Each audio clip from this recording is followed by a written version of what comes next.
अब ठीक है, करूं स्टार्ट करूं? ओके, नमस्कार मित्रों, जय हिंद। मित्रों, मैं प्रमोद शर्मा आपका केमिस्ट्री स्टडी पॉइंट के यूट्यूब चैनल पे स्वागत करता हूं।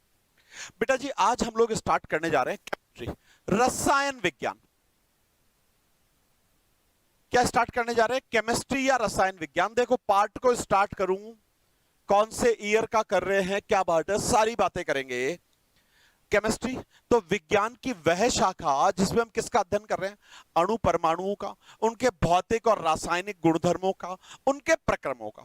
और विज्ञान को बेसिकली, केमिस्ट्री को बेसिकली, रसायन विज्ञान को हम तीन भागों में बांटते हैं, ऑर्गेनिक, इनऑर्गेनिक और फिजिकल के अंदर। आज हम लोग स्टार्ट करने जा रहे हैं बीएससी सेकेंड ईयर। कौन सा स्टार्ट करने जा रहे हैं? बीएससी सेकेंड ईयर का, bachelor of science second year का पेपर सेकेंड, ऑर्गेनिक केमिस्ट्री।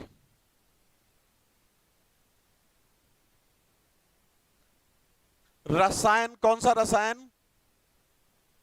कार्बनिक रसायन स्टार्ट करने जा रहे हैं। अधिकतर यूनिवर्सिटीज में बेटा जी 33 नंबर का पेपर होता है, second paper. First paper 33 number का, सेकंड पेपर 33 नंबर का और थर्ड पेपर 34 मार्क्स का, 34 नंबर का है।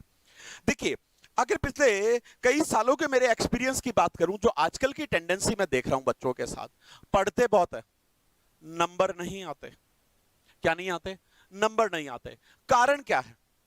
देखिए, आप लोग एक गलती कर रहे हैं। सब लोग बहुत अच्छा पढ़ाते हैं, बट प्रॉब्लम कहां है? आंसर लिखने के पैटर्न पे प्रॉब्लम है। हम लोग आंसर लिखने के लिए करते क्या है? हम लोग यूज करते हैं 1 वीक सीरीज का, हम लोग यूज करते हैं सॉल्व पेपर्स का। रिजल्ट, आंसर क्या होता है? अधूरा होता है। तो हमको अपनी लैंग्वेज यूज करनी है। एग्जामिनर क्या देखना चाहता है? देखिए, डिफरेंट यूनिवर्सिटीज के साथ में मैं जुड़ा हुआ हूं, गवर्नमेंट और प्राइवेट दोनों टाइप की यूनिवर्सिटीज के साथ में जुड़ा हुआ, और हर एग्जामिनर का, आपका जो कॉपी चेक कर रहा है एग्जामिनर, उसके माइंड का पैटर्न है। उस पैटर्न को हमको समझना पड़ेगा, वो चाहता क्या है। तो वो चाहने की बात है कि हमको आंसर लिखना किस तरीके से।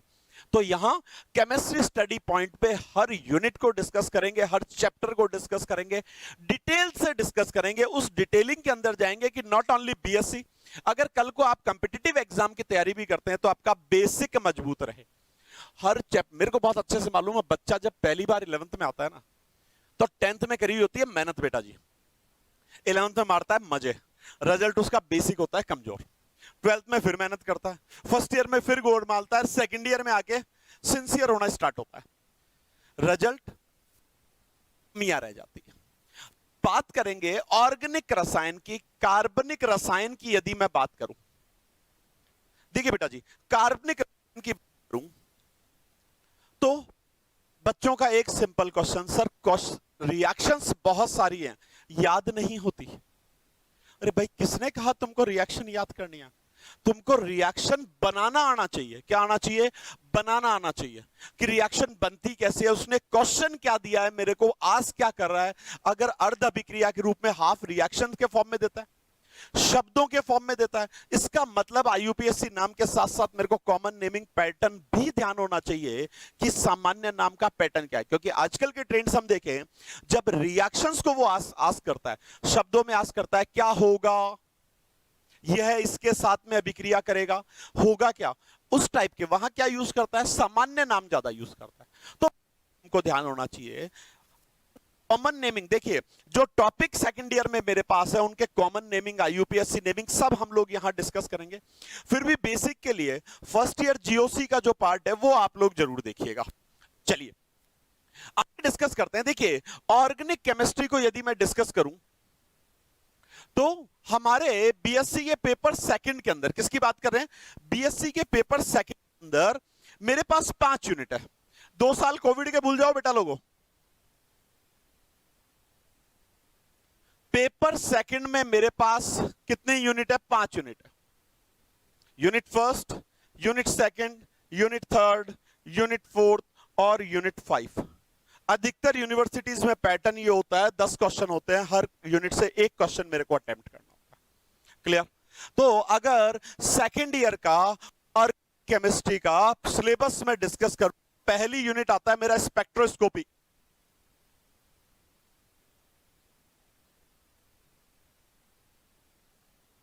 पढ़ाया ही नहीं, पढ़ाया ही नहीं कहीं। करेंगे 100% डिस्कस करेंगे। स्पेक्ट्रोस्कोपी क्या है, कैसे याद हो सकती है, यूवी स्पेक्ट्रम क्या था, आईआर क्या था, क्या चीजें इसके अंदर डिस्कस करेंगे। बहुत आसान चीज है। सेकंड यूनिट में आता है मेरे पास ऑक्सीजन युक्त क्रियात्मक समूह का एक भाग। कौन सा भाग है? ऑक्सीजन युक्त क्रियात्मक समूह का एक भाग। तो इसमें चार मेरे पास है, कौन कौन से? एल्कोहल, फिनॉल, ईथर और इपॉक्साइड या ऑक्सीरेन भी कह सकते हैं। ये चार पार्ट हम लोग डिस्कस करेंगे यूनिट नंबर सेकंड में। क्लियर? चलिए यूनिट नंबर थर्ड, फिर वही ऑक्सीजन युक्त क्रियात्मक समूह का दूसरा भाग। क्या आता है इसमें? दो टॉपिक आते हैं यूनिट थर्ड में मेरे पास बेटा जी। एल्डिहाइड, एल्केनल जिसको बोल रहे हैं हम लोग, एल्डिहाइड एवं कीटोन बनाने की विधियां। नेमिंग रिएक्शन बहुत इंपॉर्टेंट है। एल्डिहाइड, कीटोन, कार्बोक्सिलिक की जो नामांकरण अभिक्रियाएं हैं बेटा जी, वो नामांकरण अभिक्रियाएं ज्यादा इंपॉर्टेंट है। नेमिंग रिएक्शन जो हम लोग कहते हैं। यूनिट 4 में आता है मेरे पास कार्बोक्सिलिक अम्ल,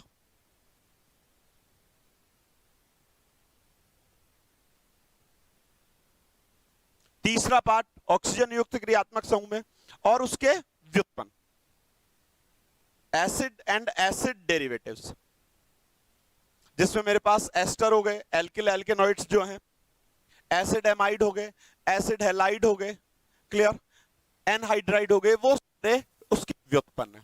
चलिए लास्ट यूनिट, नाइट्रोजन युक्त क्रियात्मक समूह।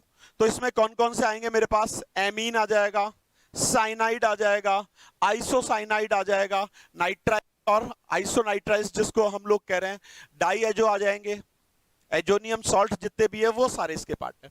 तो मोटा मोटी ये मेरे 5 यूनिटर और 5 यूनिट का बीएससी सेकेंड ईयर में पेपर सेकेंड में ऑर्गेनिक केमिस्ट्री के ये 5 पार्ट है। आज स्टार्ट करने जा रहे हैं ऑक्सीजन युक्त क्रियात्मक समूह का पहला चैप्टर, एल्कोहल। क्या डिस्कस करने जा रहे हैं बेटा जी?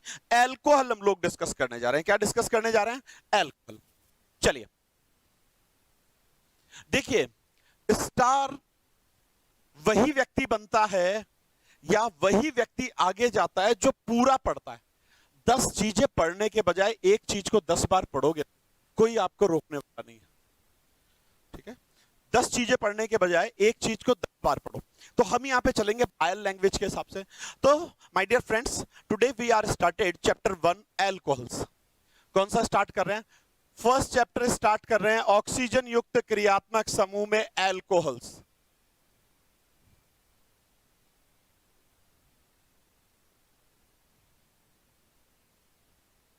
देखिए बहुत डिटेलिंग से चलेंगे, शुरू से चलेंगे। एल्कोहल क्या हुए? तो एल्कोहल को डिस्कस करूं उससे पहले मैं डिस्कस करूंगा हाइड्रोक्सी यौगिकों को। किसको डिस्कस करूंगा? हाइड्रोक्सी यौगिक।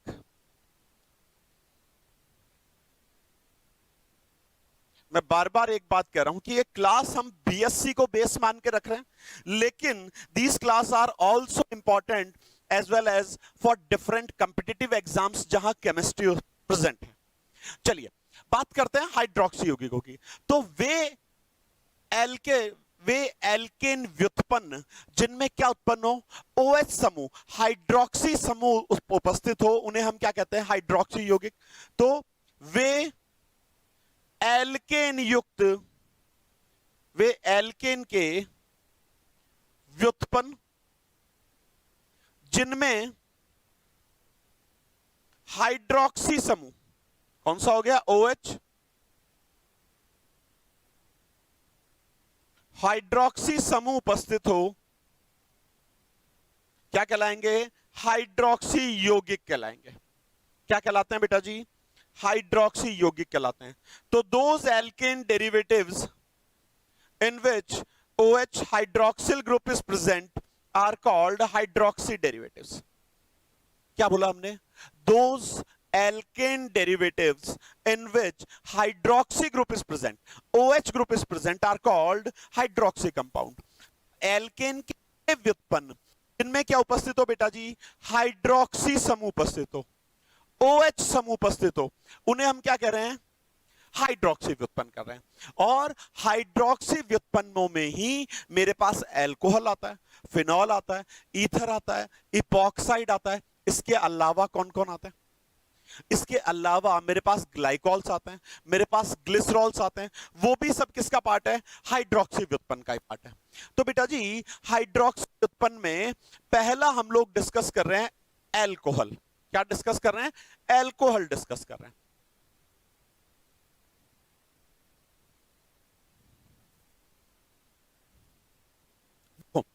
अगर परिभाषा देना चाहूं तो एल्केन के वे व्युत्पन्न जिनमें एक या अधिक H परमाणुओं का प्रतिस्थापन हाइड्रोक्सी समूह द्वारा हो, उन्हें हम क्या कहते हैं, एल्कोहल्स कहते हैं। क्या कहते हैं बेटा जी, एल्कोहल कहते हैं। तो those alkane derivatives in which the H atom is substitute by one and more hydroxy group, it means one or more H atom is substituted by hydroxy groups are called alcohols. तो वे alkene व्युत्पन्न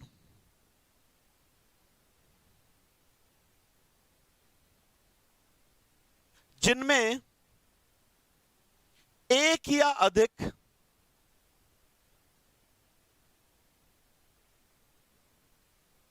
H परमाणुओं का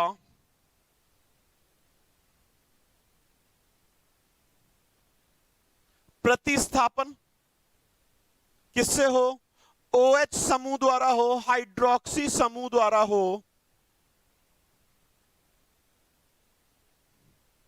alcohol कहलाते हैं। क्या कहलाते हैं बेटा जी, अल्कोहल कहलाते हैं। क्या करें, तो those alkene derivatives in which one and more H atoms are substituted by hydroxy groups are called alcohols. Clear? देखिए समझिएगा, अगर मैं एग्जांपल लूं, मैंने एग्जांपल लिया, मेरे पास कोई एल्केन था, ये इसका एक H एटम ऐसे लिख सकता हूं। तो इस एक H एटम का या एक से ज्यादा H परमाणुओं का प्रतिस्थापन किसके द्वारा हो बेटा जी, हाइड्रोक्सी समूह के द्वारा हो। किसके द्वारा हो, यानी इस H एटम की जगह कौन आ जाए, ये हाइड्रोक्सी समूह आ जाए। तो ये जो यौगिक बना, इस यौगिक को क्या कहूंगा मैं, अल्कोहल बोलूंगा। क्या बोलूंगा बेटा जी, अल्कोहल बोलेंगे। परिभाषा से समझ में आ रही है।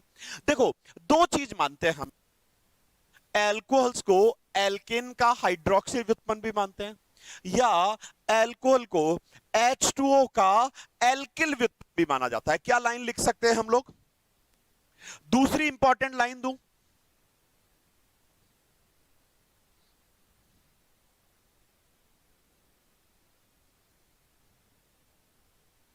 चलिए दूसरी इंपॉर्टेंट लाइन क्या हो गया, अल्कोहल को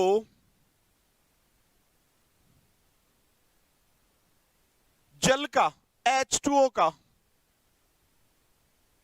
एल्किल व्युत्पन्न भी मानते हैं। क्या मानते हैं, एल्किल व्युत्पन्न भी मानते हैं।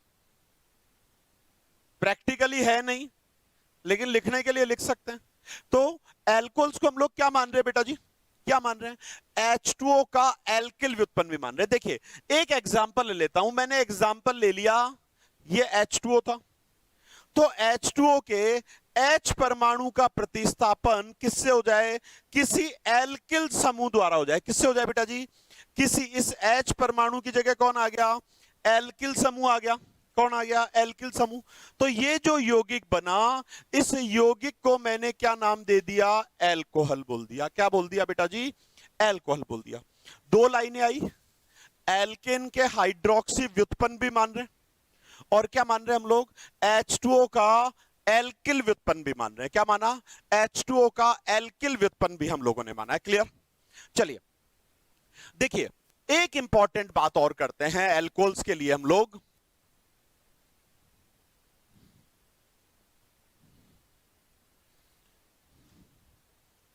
बहुत इंपॉर्टेंट लाइन पढ़ने जा रहा हूं, और आई एम डैम श्योर ये नहीं पढ़ा। तो वे यौगिक, वे हाइड्रोक्सी युक्त यौगिक जिनमें उस कार्बन परमाणु पे यदि कोई अन्य क्रियात्मक समूह उपस्थित है जिस पे हाइड्रोक्सिल समूह जुड़ा था, वे यौगिक एल्कोहल नहीं होते। का बहुत इंपॉर्टेंट लाइन है, यानी एल्कोहल्स वे हाइड्रोक्सी व्युत्पन्न कौन से, जिनमें एल्कोहल हैं,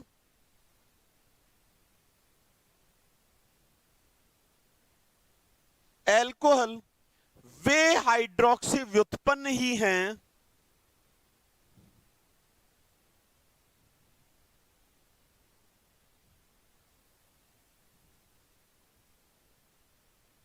जिनमें वह कार्बन परमाणु जिससे OH समूह जुड़ा है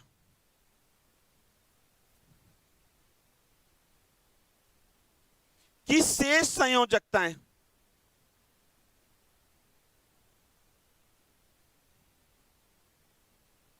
क्या हो रही है, एल्किल या H परमाणु द्वारा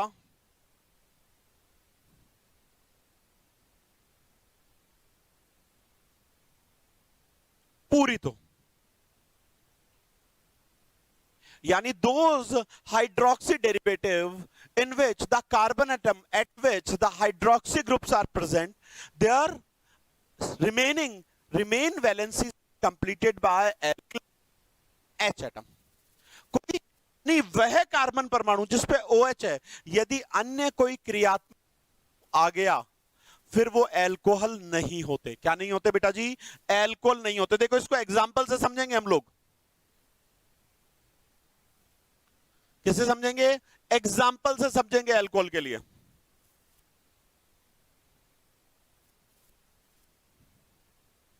देखिए समझिएगा, मैंने एग्जाम्पल लिया ये, तो इसमें मेरे OH समूह किससे जुड़ा हुआ है, इस कार्बन परमाणु से जुड़ा है, और इस कार्बन परमाणु की शेष बची तीनों संयोजकताएं किससे पूरी हो रही है, हाइड्रोजन से हो रही है या एल्किल ग्रुप से हो रही है। तो इसको क्या बोल दिया, एल्कोहल बोल दिया। लेकिन यदि यही कंडीशन हो जाए,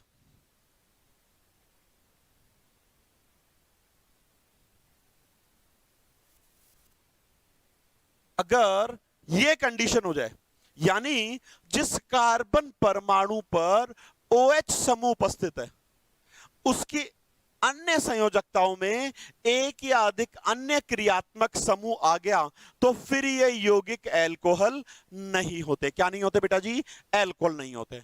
इंपॉर्टेंट वन है। तीसरी इंपॉर्टेंट बात मैं करूं, देखो अगर एक से ज्यादा OH समूह उपस्थित है, क्या बोल रहे हैं हम, अगर यौगिक में एक से ज्यादा OH समूह उपस्थित है तो क्या होगा, यदि यौगिक में एक से ज्यादा OH समूह उपस्थित है तो ऐसे यौगिक में वो OH समूह की एक कार्बन परमाणु पर नहीं होंगे। क्या होंगे, अलग अलग कार्बन परमाणु पर होंगे। क्या होंगे बेटा जी, अलग अलग कार्बन परमाणु होंगे। समझिएगा इस बात को, यदि यौगिक में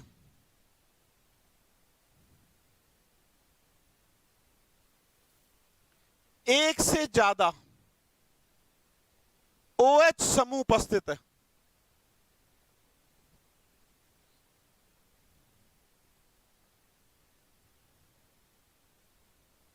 तो वे अलग अलग कार्बन परमाणु पर होते हैं। क्या बोला हमने, यदि एक से ज्यादा OH समूह उपस्थित है, क्या है, एक से ज्यादा OH समूह उपस्थित है तो क्या होंगे बेटा जी, वो अलग अलग कार्बन परमाणुओं पर होंगे। किस पे होंगे, अलग अलग कार्बन परमाणु पे। यानी एक ही कार्बन परमाणु पर दो या दो से ज्यादा क्रियात्मक, दो से ज्यादा OH समूह नहीं हो सकते। Means on A same carbon atom 2 and more than 2 OH groups are never present। इस if present, these compounds are unstable and convert into aldehyde, ketone और carboxylic. यदि एक ही कार्बन परमाणु पर दो या दो से ज्यादा OH समूह उपस्थित है तो ऐसे यौगिक क्या होते हैं? अस्थायी होते हैं और जल के अणुओं के त्याग द्वारा by the elimination of H2O molecules they are convert into aldehyde, ketone और carboxylic. क्या बोला हमने? यदि देखिए इंपॉर्टेंट वन है, यदि एक ही C परमाणु पर दो या ज्यादा, इसको ऐसे लिख सकते हैं, एक ही C परमाणु पे दो या ज्यादा OH समूह उपस्थित नहीं हो सकते,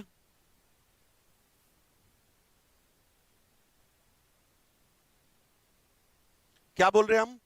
एक ही कार्बन परमाणु पे दो या दो से ज्यादा OH समूह, हाइड्रोक्सी समूह उपस्थित नहीं हो सकते. यदि आ जाता है तो ऐसे यौगिक क्या होते हैं? अस्थायी होते हैं. यदि दो या दो से ज्यादा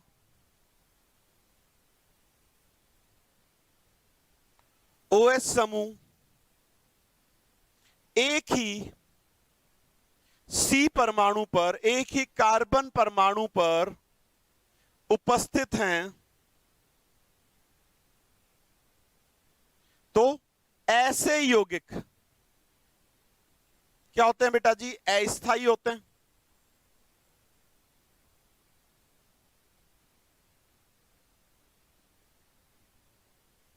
एवं जल के अणु के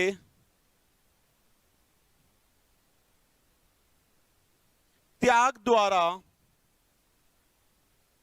एल्डिहाइड, कीटोन एवं कार्बोक्सिलिक में बदलते हैं. किसमें बदल गए? एल्डिहाइड, कीटोन और कार्बोक्सिलिक में बदलते हैं. क्लियर? क्या बोल रहे हैं हम? यदि एक ही कार्बन परमाणु पे दो या दो से ज्यादा OH समूह, देखिए बार बार रिपीट कर रहा हूं, इंपॉर्टेंट लाइन है ये, हमारे रिएक्शन में भी यूज आएगी. यही लाइन हम लोग एल्डिहाइड, कीटोन और कार्बोक्सिलिक करेंगे तब भी काम आएगी. ऑर्गेनिक में सब कुछ. तो यदि एक ही कार्बन परमाणु पर दो या दो से ज्यादा OH समूह आ जाते हैं तो ऐसे यौगिक क्या होते हैं? अस्थायी होते हैं. When two and more than two OH hydroxy groups are present on same carbon atom, these compounds are unstable and by the elimination of H2O molecules they are convert into aldehyde, ketones और carboxylic. किसमें बदल जाएंगे? H2O के अणु के त्याग द्वारा किसमें बदलेंगे बेटा जी? एल्डिहाइड, कीटोन और कार्बोक्सिलिक में बदल जाएंगे.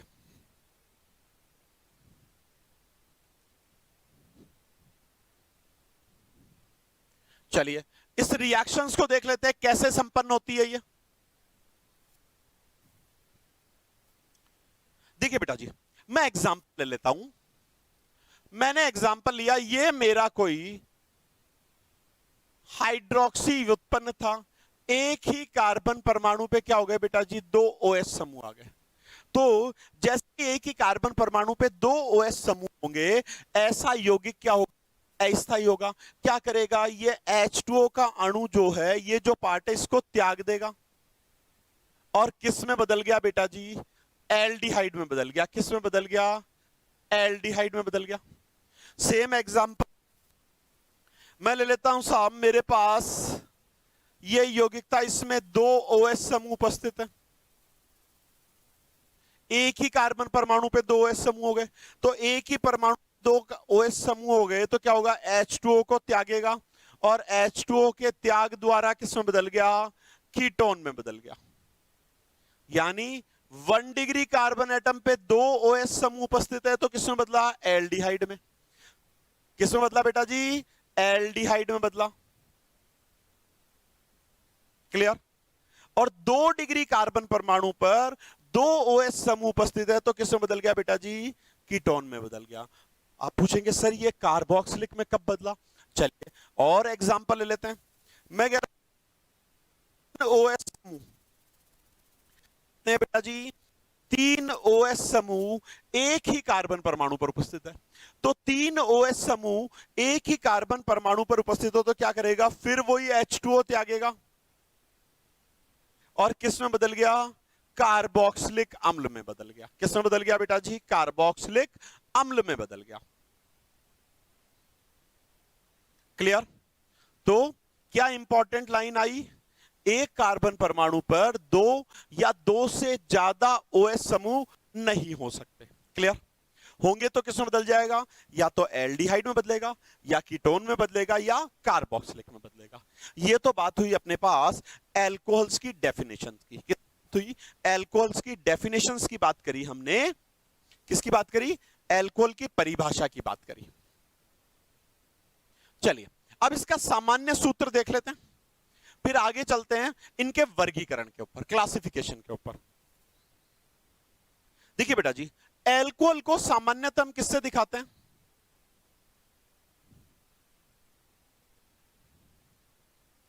सामान्यतः किससे दर्शाते हैं बेटा जी, ROH से दर्शाते हैं। किससे दर्शाते हैं, ROH से दर्शाते हैं। क्लियर। इनका सामान्य सूत्र क्या हो गया, कॉमनली ROH से शो कर रहे हैं, सामान्य सूत्र क्या हो गया, सामान्य सूत्र है बेटा जी CnH2n+2, O भी लिख सकते हो, या क्या लिख सकते हैं CnH2n+1OH। ये दोनों सूत्र क्या है मेरे पास, एल्कोहल के कॉमन फॉर्मूले हैं, एल्कोहल के सामान्य सूत्र है। तो ये तो हुआ एल्कोहल का इंट्रोडक्शन, और एल्कोहल की परिभाषा के अनुसार क्या है, that is the introduction of alcohol and definition of alcohols are there. चलिए अगली बात करते हैं एल्कोहल्स के वर्गीकरण की। क्या बात कर रहे हैं बेटा जी, एल्कोहल के वर्गीकरण की बात कर रहे हैं।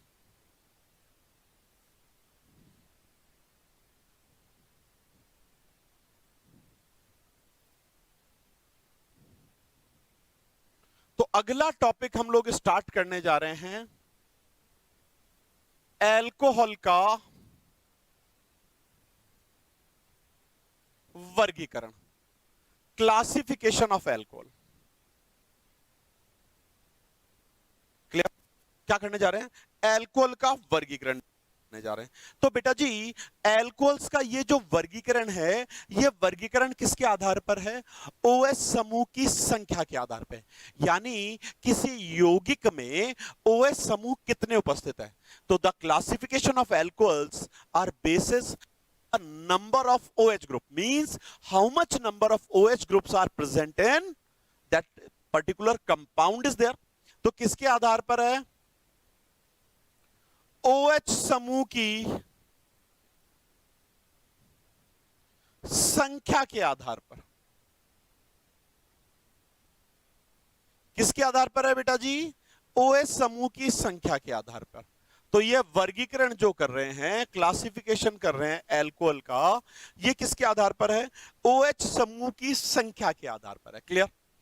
तो OH समूह की संख्या के आधार पर देखूं तो बेटा जी 4 भागों में डिवाइड करते हैं हम लोग, कौन कौन से हैं, एल्कोहल,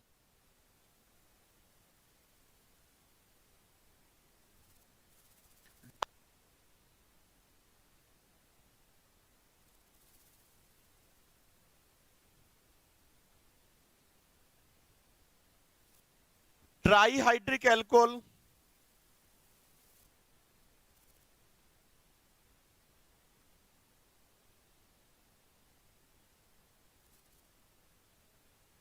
और पॉलीहाइड्रिक एल्कोहल।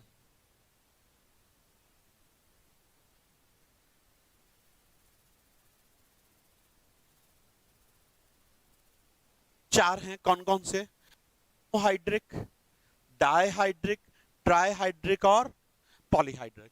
मोनोहाइड्रिक एल्कोहल को हम लोग ROH सिंपल एल्कोहल इन्हीं को मानते हैं।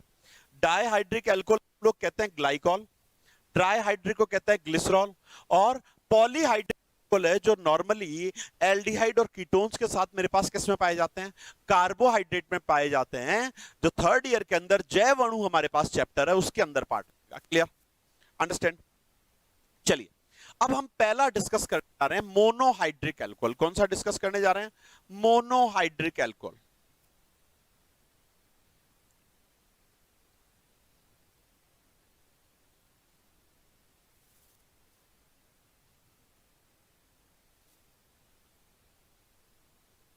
पहला कौन सा है, मोनोहाइड्रिक।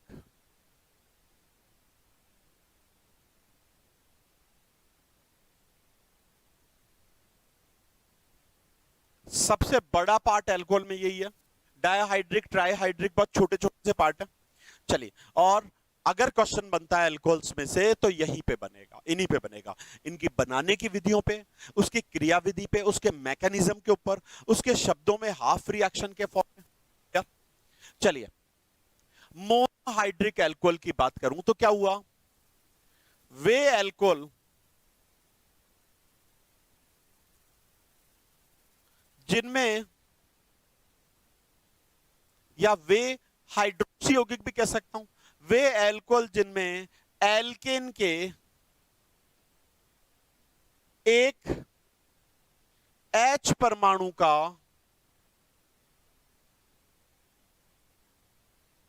प्रतिस्थापन किसके द्वारा हो बेटा जी, OH समूह द्वारा हो।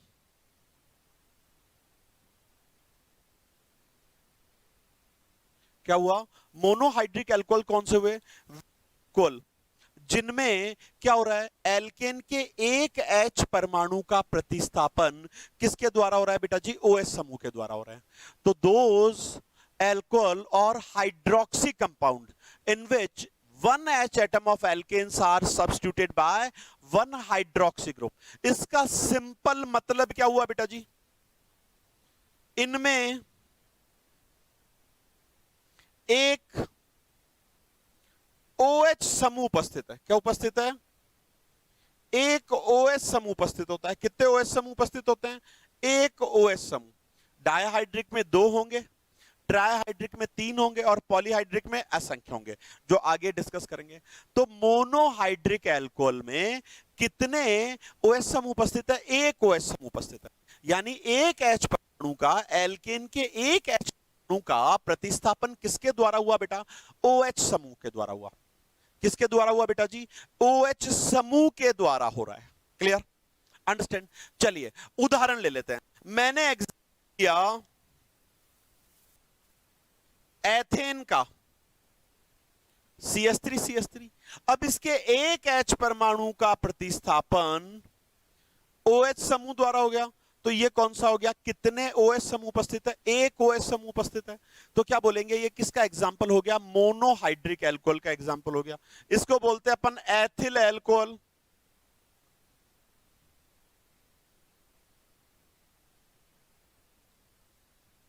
या एथेनॉल बोलते हैं IUPAC में। और एग्जाम्पल ले लेते हैं,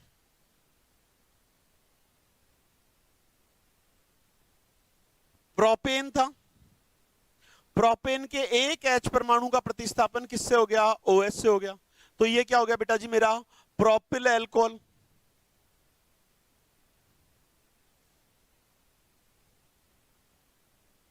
या एन प्रोपिल एल्कोहल भी बोल सकते हो।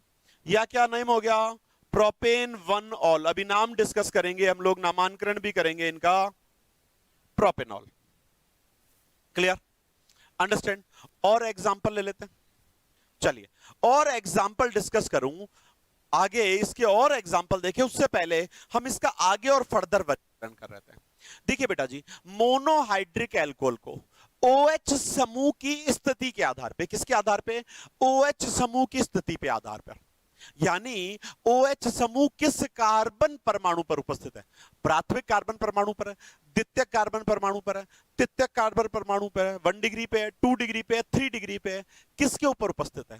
तो मोनोहाइड्रिक एल्कोहल को OH समूह की स्थिति के आधार पर, किस पे, OH समूह की स्थिति के आधार पर,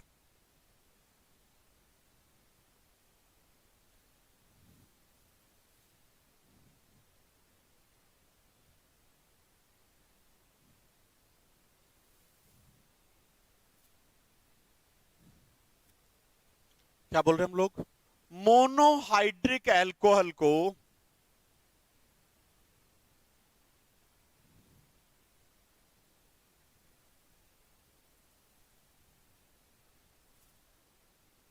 OH समूह की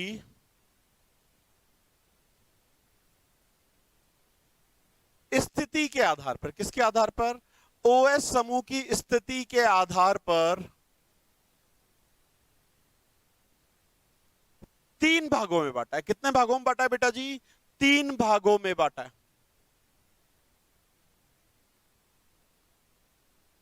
तो monohydric alcohols on the basis of position of OH group, किसके बेस पे? On the basis of position of OH group monohydric alcohols are classified into three type. यहां पे पोजीशन का मतलब क्या हुआ? OH समूह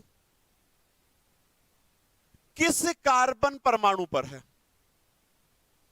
किस कार्बन परमाणु पर, किस कार्बन परमाणु से मतलब प्राथमिक कार्बन परमाणु था, द्वितीयक कार्बन परमाणु था, या तृतीयक या टर्शरी कार्बन परमाणु था, उसके आधार पर बांटा है। देखिए वैसे तो आप लोगों को जानकारी होनी चाहिए प्राथमिक, द्वितीयक या तृतीयक कार्बन परमाणु से मतलब क्या है, लेकिन आपके रिवीजन के लिए इसको एक बार दोबारा बात कर लेते हैं। देखिए मैं एक हाइड्रोकार्बन चेन की, एक पेरेंट चेन की, एक जनक चेन की बात कर लेता हूं।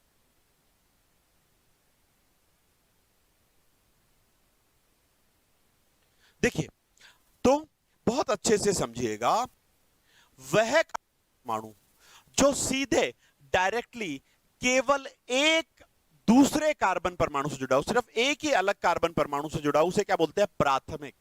एक कार्बन परमाणु दो अन्य कार्बन परमाणु से जुड़ा हो तो उसे क्या बोलते हैं? द्वितीयक। एक कार्बन परमाणु 3 अन्य कार्बन परमाणुओं से जुड़ा हो सीधा सीधा डायरेक्टली तो उसे क्या बोलेंगे? तृतीयक। और एक कार्बन परमाणु 4 अन्य कार्बन परमाणुओं से जुड़ा हो तो इसे क्या बोलेंगे? चतुर्थक या क्वाटरनी। देखिए ये कार्बन परमाणु सीधे कितने से जुड़ा है? एक से ही जुड़ा है, तो ये कितना हो गया? 1 डिग्री कार्बन। इस कार्बन को देखें तो 2 कार्बन परमाणु से जुड़ा है, तो ये कौन सा हो गया? 2 डिग्री कार्बन परमाणु। इस कार्बन को देखो कितने से जुड़ा है? 1 2 3 से, तो ये कौन से हो गए? 3 डिग्री तृतीयक।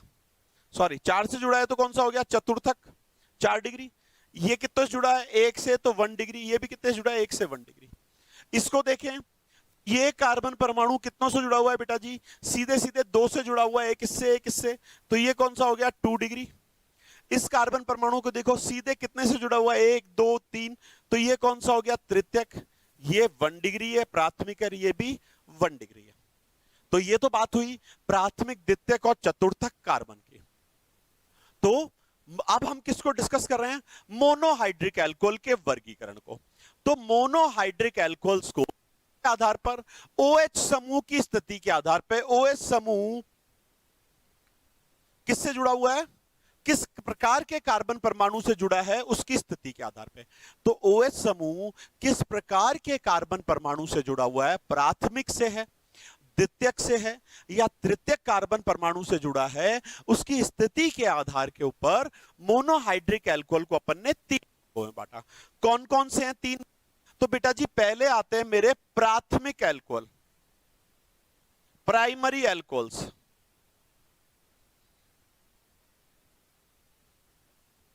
या 1 डिग्री एल्कोहल्स। प्राइमरी बोल लो, प्राथमिक बोल लो, या 1 डिग्री एल्कोहल्स बोल लो। देखिए बेटा जी समझिएगा, तो वे मोनोहाइड्रोक्सी एल्कोहल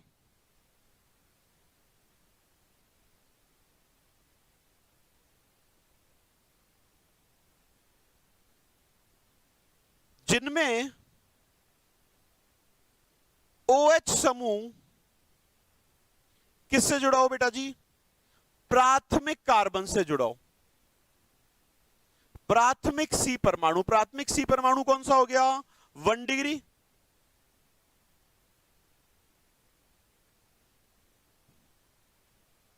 तो उसे क्या बोलेंगे अपन? प्राथमिक एल्कोहल बोलेंगे, 1 डिग्री या प्राइमरी एल्कोहल बोलेंगे। देखिए एग्जांपल ले लेता हूं, मैंने एग्जांपल लिया इसका, तो OH समूह किससे जुड़ा है? इस कार्बन परमाणु से जुड़ा है, और ये कार्बन परमाणु किससे जुड़ा है? एक ही अन्य कार्बन परमाणु से जुड़ा है सीधा, तो ये कौन सा हो गया? 1 डिग्री कार्बन। तो ये किसका एग्जाम्पल हो गया बेटा? परमाणु का एग्जाम्पल हो गया। दूसरा देख लेते हैं।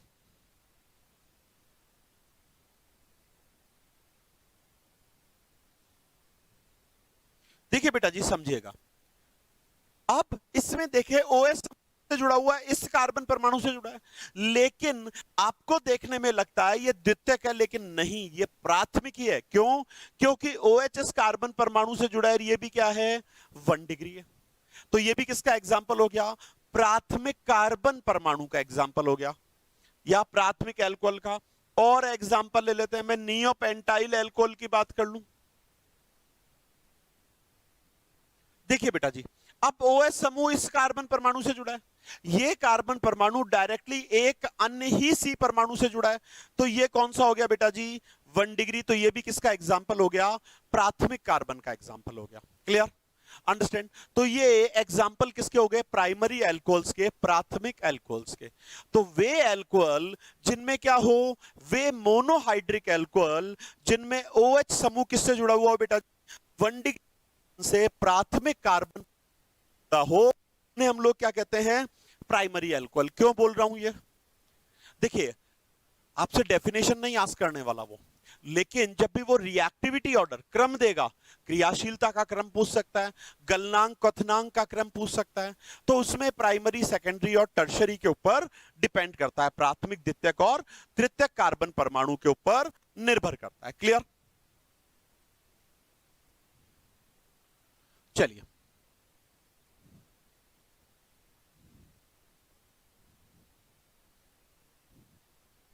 आगे बात कर लेते हैं।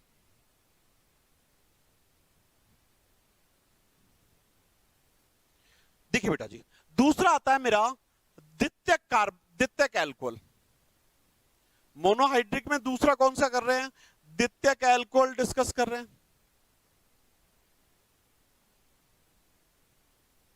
या क्या बोलेंगे? 2 डिग्री ROH, सेकेंडरी एल्कोहल। तो वे एल्कोहल जिनमें OH समूह किससे जुड़ा हुआ? द्वितीयक कार्बन पे जुड़ा हुआ हो, 2 डिग्री कार्बन परमाणु पे जुड़ा हुआ हो। क्या ही डेफिनेशन?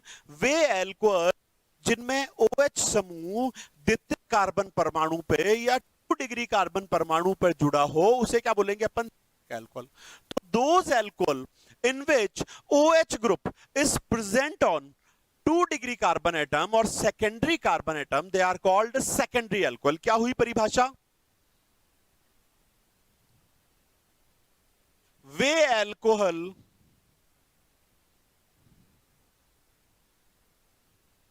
जिनमें OH समूह, एल्कोहल कौन से? ये मोनोहाइड्रिक का ही कर रहे हैं, तो वो मोनोहाइड्रिक एल्कोहल जिनमें OH समूह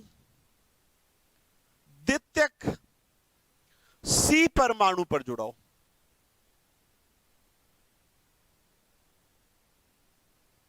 किस पे जुड़ा हो बेटा जी? द्वितीयक C परमाणु पे, 2 डिग्री कार्बन एटम पे जुड़ा हो, तो उसे क्या बोलेंगे अपन? सेकेंडरी एल्कोहल्स बोलेंगे। क्या बोलेंगे बेटा जी? सेकेंडरी एल्कोहल्स बोलेंगे। देखिएगा एग्जांपल, मैंने एग्जांपल ले लिया आइसोप्रोपिल एल्कोहल का। देखिएगा इस एग्जाम्पल में देखें तो OH समूह किससे जुड़ा है? इस कार्बन परमाणु से। ये कार्बन परमाणु सीधे कितने से जुड़ रहा है? 2 अन्य कार्बन परमाणुओं से जुड़ रहा है, तो कौन सा हो गया? 2 डिग्री। तो OH समूह किस पे जुड़ रहा है बेटा जी? 2 डिग्री कार्बन परमाणु पे जुड़ रहा है, तो ये किसका एग्जाम्पल हो गया? द्वितीयक का हो गया।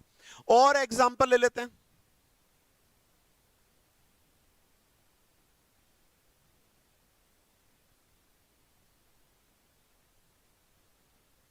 देखिए इस एग्जाम्पल पे देखें तो OH समूह किससे जुड़ रहा है? इस कार्बन परमाणु पे जुड़ रहा है, और ये कार्बन परमाणु 2 अन्य कार्बन परमाणु सीधा जुड़ा है, तो ये भी कौन सा हो गया? 2 डिग्री हो गया। तो ये भी किसका एग्जाम्पल हो गया? द्वितीयक एल्कोहल का एग्जाम्पल हो गया। किसका हो गया? द्वितीयक। यही OH अगर यहां जुड़ा होता तो ये किसका एग्जाम्पल हो जाता बेटा जी? प्राथमिक एल्कोहल का एग्जाम्पल हो जाता। किसका हो जाता?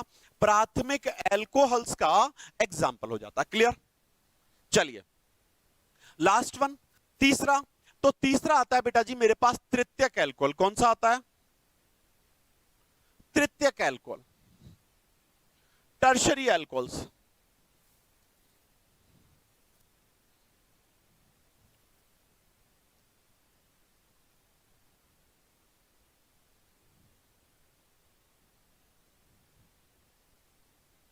तृतीयक एल्कोहल या 3 डिग्री आरओएच, टर्शरी एल्कोहल्स।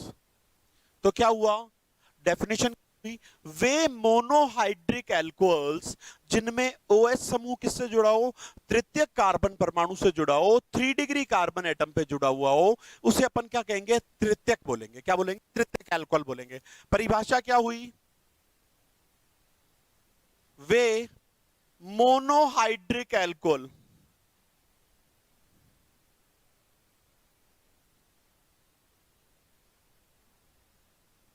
जिनमें OH समूह तृतीयक कार्बन परमाणु पर, यानी 3 डिग्री कार्बन पर, तृतीयक कार्बन परमाणु पर जुड़ा हो, उसे क्या बोलेंगे बेटा जी, 3 डिग्री एल्कोहल या तृतीयक एल्कोहल कहते हैं।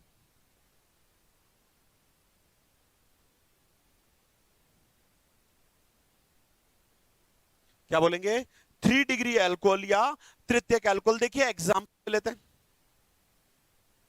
मैंने एग्जांपल ले लिया ये नियोब्यूटिल एल्कोहल का। इसमें देखें OH समूह किससे जुड़ा हुआ है बेटा जी, OH समूह जुड़ा हुआ है इस कार्बन परमाणु पर। ये कौन सा है, 3 से जुड़ा हुआ है, तो ये कौन सा हो गया, तृतीयक OH हो गया, तृतीयक कार्बन परमाणु हो गया। तो ये किसका एग्जाम्पल हो गया, तृतीयक एल्कोहल का एग्जाम्पल हो गया। क्या बोलेंगे इसको हम, नियोब्यूटिल एल्कोहल बोलेंगे। क्या बोलेंगे, नियोब्यूटिल एल्कोहल। और एग्जाम्पल ले लेता हूं, देखिए बेटा जी समझिएगा, ये एग्जाम्पल ले लें। तो अब इसमें भी देखो OH समूह किससे जुड़ा है, इस से जुड़ा है, तो ये भी किसका एग्जाम्पल हो गया, तृतीयक का एग्जाम्पल हो गया। अगर मैं एग्जाम्पल ले लेता ये, देखिएगा इधर, अब यहां पे ये तृतीयक एल्कोहल नहीं है, नियो तो है लेकिन तृतीयक नहीं है। तो तृतीयक होने के लिए क्या होना चाहिए था, 3 डिग्री पे। यहां पे OH समूह किससे जुड़ा हुआ है बेटा जी, 1 डिग्री कार्बन पे जुड़ा हुआ है, तो ये प्राथमिक का एग्जाम्पल है। क्लियर। तो ये मोनोहाइड्रिक एल्कोहल का वर्गीकरण था किसके आधार पे, प्राथमिक कार्बन, द्वितीयक कार्बन और तृतीयक कार्बन के आधार पे। यानी OH समूह किस अणु से जुड़ा हुआ है इसके आधार पे था। क्लियर। ये वर्गीकरण का पार्ट बेटा जी एल्कोहल में यहां पे फिनिश होता है। चलिए अगला पार्ट आता है मेरे पास नामांकरण। 3 नामांकरण है मेरे पास। कौन कौन से, सामान्य नामिंग या रूड नेमिंग बोल सकते हैं हम लोग, कॉमन नेमिंग जिसको कहते हैं। दूसरा है व्युत्पन्न पद्धति, डेरिवेटिव नेमिंग एल्कोहल्स की। और तीसरी IUPAC नेमिंग।